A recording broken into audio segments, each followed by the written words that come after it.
बिस्मिल्लाहिर्रहमानिर्रहीम। आज का जो चैप्टर है वो है हाइब्रिडाइजेशन। पिछली क्लासेस में हमने बॉन्डिंग डिस्कस की थी और हमने देखा था कि वैलेंस बॉन्ड थ्योरी में किस तरह मॉलिक्यूल बनते हैं और उन मॉलिक्यूल की स्टेबिलिटी के लिए ज़रूरी है कि मॉलिक्यूल जब इलेक्ट्रॉन शेयर कर रहे हों अपने ऑर्बिटल्स के साथ, तो वो ऑर्बिटल्स अपने आप को स्टेबलाइज करें, इक्वल एनर्जी पे जाएं और शेप भी अपनी रीशेपिंग करें।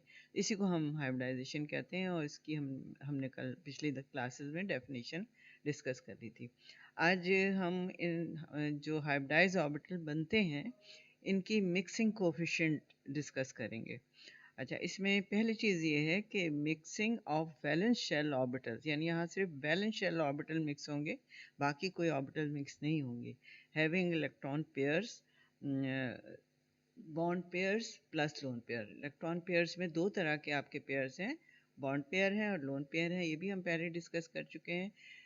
To equalize their energies and shapes, ये चीज़ हाइब्रिडाइजेशन कहलाती है। दूसरी बात यह है कि इट अकर्स व्हेन एटम, और एटम में मैंने बताया था कि सेंट्रल एटम, बाकी एटम इसमें इंपॉर्टेंट नहीं है, is ready to form molecules.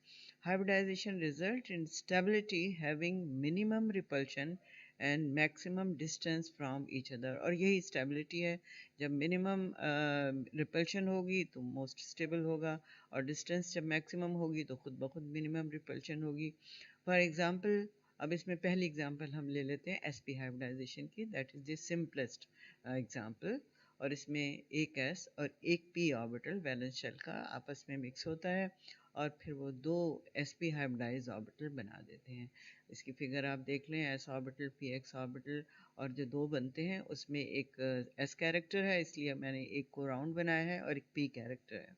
p character जो है वो हाफ लोब की तरफ से आएगा एक तरफ, और एक तरफ प्लस हाफ से और एक तरफ माइनस हाफ से। तो इस तरह हमारे पास दो हाइब्रिडाइज ऑर्बिटल जो बने हैं वो sp2 और sp1 है।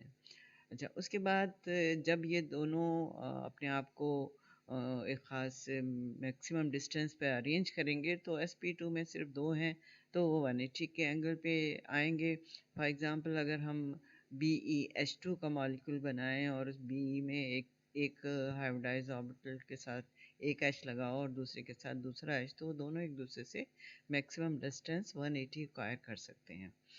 अच्छा, each hybridize orbital will have half s character, यानी एक s ऑर्बिटल था और उसको दोनों हाइब्रिडाइज ऑर्बिटल में जाना था, तो दोनों में हाफ s गया और हाफ px गया। और क्योंकि एक वन हाइब्रिडाइज ऑर्बिटल बनना है तो वो वन हाइब्रिडाइज ऑर्बिटल पूरा हो जाएगा हाफ s और हाफ px लेकर। चार्ज डेंसिटी वन ही होगी दोनों में, और दोनों में हाफ चार्ज डेंसिटी s से आएगी और हाफ चार्ज डेंसिटी आपकी px से आएगी। तो क्या है कि character with plus half one positive direction and minus half one negative direction. Probability of finding electron in each hybridize orbital जब हम मालूम करेंगे तो आपको मालूम है कि प्रोबेबिलिटी के लिए जो हम फॉर्मूला लगाते हैं वो होता है साई स्क्वायर। तो sp1 में प्रोबेबिलिटी जब हम निकालेंगे तो that will be Sai square sp1, और sp2 में जब हम प्रोबेबिलिटी कैलकुलेट कर रहे होंगे तो वो साई स्क्वायर sp2। अब साई स्क्वायर sp1 और 2 में s कैरेक्टर इक्वली गया है, s में क्योंकि कोई डायरेक्शन नहीं है, कोई प्लस कोई माइनस नहीं है, इसलिए हमने दोनों को हाफ हाफ s दे दिया और एक ही साइन है, क्लॉकवाइज रखें, एंटी क्लॉकवाइज रखें, प्लस भी लिख सकते हैं माइनस भी लिख सकते हैं, इसलिए हमने यहाँ कोई साइन नहीं रखा। और जब हम sp1 में p कैरेक्टर की बात करेंगे तो उसमें अगर हमने ये अज्यूम किया कि उसमें प्लस हाफ गया है तो फिर sp2 में हम यकीनन माइनस हाफ जाएगा। तो इस तरह जब हम इस प्रॉबिलिटी को साई स्क्वायर को साई में कन्वर्ट कर रहे हैं तो हमने कोफिशिएंट को अंडर रूट कर दिया। तो जो फाइनल इक्वेशन हम लिखते हैं that is psi sp1 is equal to under root half psi s plus, अब यहाँ ये जो मैंने डॉट का निशान लगाया ये मल्टीप्लाई है, Sai into Sai Sai square. Sai square is the probability of finding an electron, तो दोनों साई हैं लेकिन आधा साई एस का और आधा साई पी एक्स का है, और इस तरह हमारा साई स्क्वायर यानी प्रोबेबिलिटी बनती है। क्योंकि हमने साई स्क्वायर को साई में कन्वर्ट किया, इसलिए हमने हाफ को अंडर रूट कर दिया। इसी तरह दूसरा भी बिल्कुल ऐसे ही लिखा जाएगा, लेकिन ऊपर के पी एक्स के साथ हाफ और दूसरे के पी एक्स के साथ माइनस होगा। तो फॉर अब हम आ जाते हैं दूसरी हाइब्रिडाइजेशन पर। ये हमारी सिंपलेस्ट थी एस पी हाइब्रिडाइजेशन, और उसमें हमने एस पी के कोफिशिएंट डिस्कस कर लिए। तो for S P two hybridisation,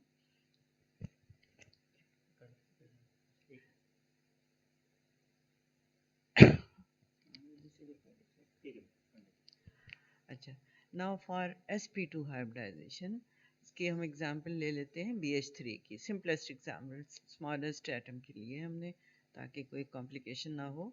और जब हम sp2 की बात करेंगे तो हम एक s के साथ दो p लेंगे, और दो p जो होंगे जाहिर है वो डायरेक्शनल हैं। तो px py हमने ले लिया। हम px pz भी ले सकते थे, हम py pz भी ले सकते थे, लेकिन हमने अपनी सिंपलिसिटी के लिए px और py लिया।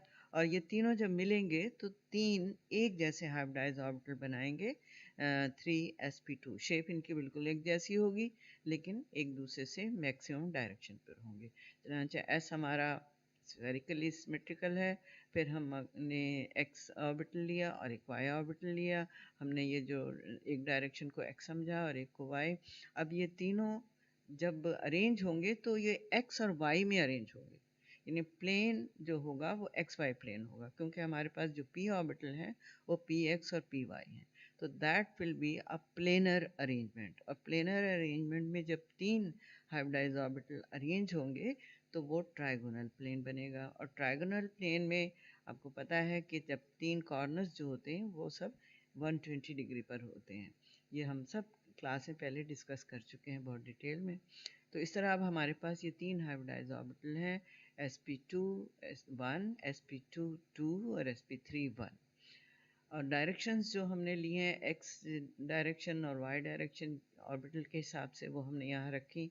हमने राइट हैंड साइड पर एक्स को प्लस रखा है, लेफ्ट हैंड साइड पर एक्स को माइनस रखा है, अपर साइड पर वाई को प्लस रखा है, और लोअर साइड पर वाई को माइनस रखा है। अच्छा, each sp2 will be on x and y coordinates, ये हमने बात कर ली। अच्छा, each sp2 will be at maximum distance with each other, और वो जो maximum distance बन रही है वो आपकी 60 डिग्री बन रही है। वहाँ 180 बन रही थी क्योंकि दो थे, यहाँ तीन हो गए, यहाँ 60 डिग्री। और वहाँ लीनियर था क्योंकि एक ही डायरेक्शन इन्वॉल्व थी, और वो एक्स डायरेक्शन थी। यहाँ प्लेनर हो गया क्योंकि दो डायरेक्शन इन्वॉल्व हो गई। तो each sp2 will have equal S character, जैसे हमने वहाँ भी दिया था, तो यहाँ हमें 1/3 एस कैरेक्टर तीनों को देना पड़ेगा। और साइन जो है वो क्योंकि ये स्फेरिकली सिमेट्रिकल है तो उसकी कोई ज़रूरत ही नहीं है, आप कोई भी साइन दें ना ही दें बेहतर है। बट sp2 1 फिगर 2 जो हमने देखी अभी will have only px character, no py character. आपने जो तीन ऑर्बिट हमने अरेंज किए थे, आपने देखा कि जो पहला वाला अरेंज किया था वो px पर था, एक्स एक्सिस पर था और प्लस साइड पर जा रहा था, जबकि बाकी दोनों जो थे उनमें वो in between X and Y थे, यानी उन दोनों में एक्स कैरेक्टर भी था और वाई कैरेक्टर भी था। इसका मतलब ये है कि जो पहला ऑर्बिट हम बना रहे हैं उसमें सिर्फ एस कैरेक्टर जाएगा और P X, no P Y character will be there. Therefore, we have to complete 1/3 s है तो हमें 2/3 px डालना पड़ेगा और वो प्लस डालना पड़ेगा। तो इस तरह हमारा एक पूरा हाइब्रिडाइज ऑर्बिटल बन जाएगा। अब जब हम बाकी दोनों की तरफ जाएंगे तो हमारे पास px बचा हुआ है 1/3, 2/3 हमने दे दिया पहले हाइब्रिडाइज ऑर्बिटल को। अब जो ये जो 1/3 हाइब्रिडाइज ऑर्बिटल 1/3 px ऑर्बिटल बना है, ये नेगेटिव कैरेक्टर का, पहली बात तो ये।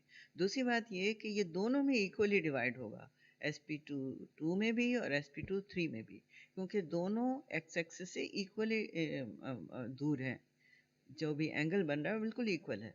तो इस तरह पहले हम इसको 2 से डिवाइड कर लें तो ये बनता है 1/6 माइनस वाला px कैरेक्टर। तो दोनों में अगर x कैरेक्टर हम देखना चाहें px का, s तो हमने 1/3 दे दिया था, px अगर हम देखना चाहें तो 2/3 एक में गया, 1/6 एक में गया और 1/6 एक में गया। ये हो गए x कैरेक्टर। अब हम आते हैं y कैरेक्टर की तरफ। नाउ पी वाई जो है वो सिर्फ दो में जाना है, एक में तो जाना ही नहीं था, वो है 2 और 3, तो दोनों में हाफ हाफ चला गया। तो sp2 में भी हाफ पी वाई होगा, लेकिन sp2 क्योंकि अपर साइड पर है तो वहाँ प्लस होगा, और sp3 में भी होगा, लेकिन वो क्योंकि नेगेटिव साइड पर है तो वो माइनस होगा। तो अब आप अगर आप देख लें तो इस तरह से हमारा sp2 में 1/3 s 2/3 px ये पूरा 1 हो गया, sp2 में 1/3 s 1/6 px माइनस वाला और हाफ py प्लस वाला ये भी 1 हो गया, sp2 3 में 1/3 s 1/6 px माइनस वाला और हाफ py ये माइनस वाला, और ये भी हमारा 1 हो गया। और अगर हम ऊपर से ऐड करें तो ये भी सब 1 बनेंगे, 1/3 प्लस 1/3 प्लस 1/3 1, और 2/3 प्लस 1/6 प्लस 1/6 ये भी 1, और हाफ तो 1 है ही। ठीक है, अब इनकी हम लिखेंगे probability of finding an electron, यानी mixing coefficient in probability of finding an electron. तो sp2 1 में 1/3 s इंटू प्लस 2/3 px ये पूरा हो गया, sp2 2 में 1/3 psi s into minus 1/6 px into half py, और इसी तरह sp2 3 में 1/3 s माइनस 1/6 px और माइनस हाफ py। अच्छा, अब ये प्लस माइनस साइन ये याद रखें कि ऐड नहीं होते, ये सिर्फ डायरेक्शन को शो करते हैं। अच्छा, ये हो गया आपका sp2 हाइब्रिडाइजेशन की मिक्सिंग कोफिशिएंट।